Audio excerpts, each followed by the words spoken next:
Hey guys, it's Richard at Engadget, and we are looking at what ASUS calls the new PadFone Infinity. So this is the Qualcomm Snapdragon 800 version of the company's flagship mobile phone. And even though the design is pretty much identical looking, there are actually some minor differences. For instance, you can already see this diamond cut on the side here, on the back, which gives the device a more premium and solid looking feel. And we actually really like it here. This makes it pretty shiny. So that's one thing. And then going to this side, you can actually see this new slot here. This is for the micro SD. So which means now you can actually add extra storage to your phone, which is something that we haven't been able to do since the PadFone 2. And right now we're using a 64GB SanDisk card in our phone, and everything's working fine. So that's good news. And then last but not least, this is an extra pinhole here, which is for a new microphone for active noise cancellation. Well, the original PadFone Infinity already does noise cancellation, but it's done through software rather than using a secondary microphone. So this time around it's meant to be better.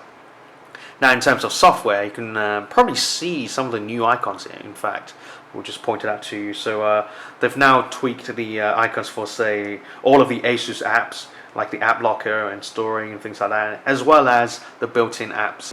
But in calendar, even the inside has been given a facelift, and we like it here. Again, you see this sort of consistent design language throughout the entire system. So we think now ASUS is finally coming back to put its focus onto the software side. So that's good news.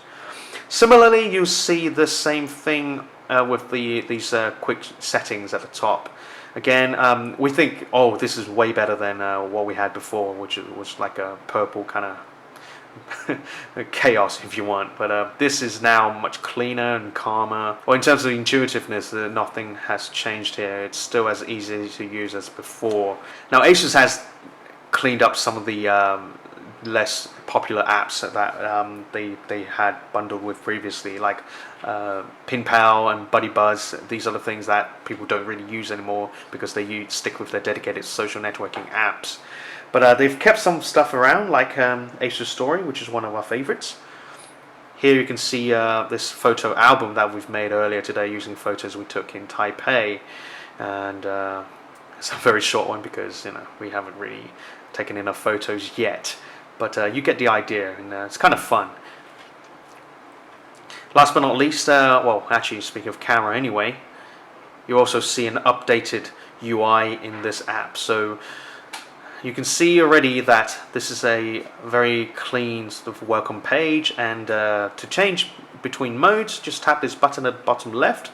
You can see all these modes for still camera. You can see auto, HDR, beautification, panorama, etc., etc.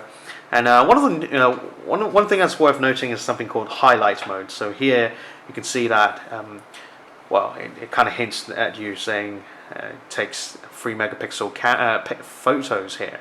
What it does is it oversamples using the extra pixels and then condenses to give you a cleaner image. A bit like the way the Nokia Lumia 1020 does with its 41 megapixel camera, except here the camera is only 13 megapixels.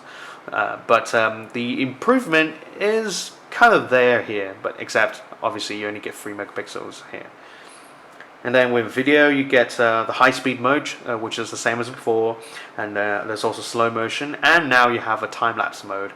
So there's plenty to play with here, and the menus are much cleaner than before. You can jump between videos and still camera settings here. Again, very intuitive. Now, since this is a pad phone, we should really talk about the pad as well. So the pad has not changed, it's the same as before, so the pad is compatible with both the old and new PadFone Infinities.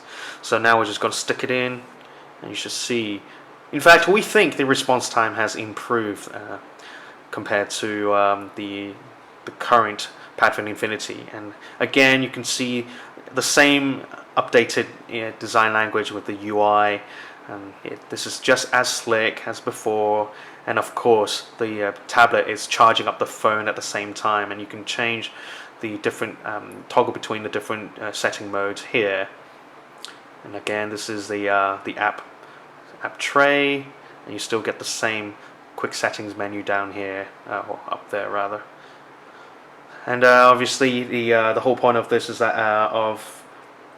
having a pad is that you can quickly switch between tablet mode and phone mode without the app quitting on you. Let's do one last switch.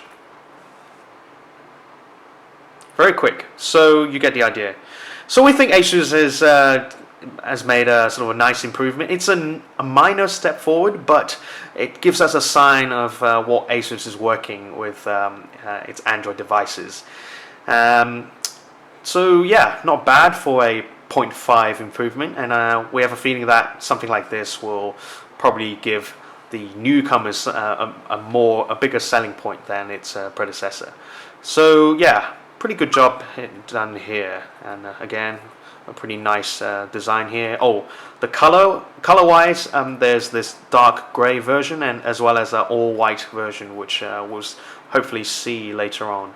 So yeah, this is it, the new PadFone Infinity.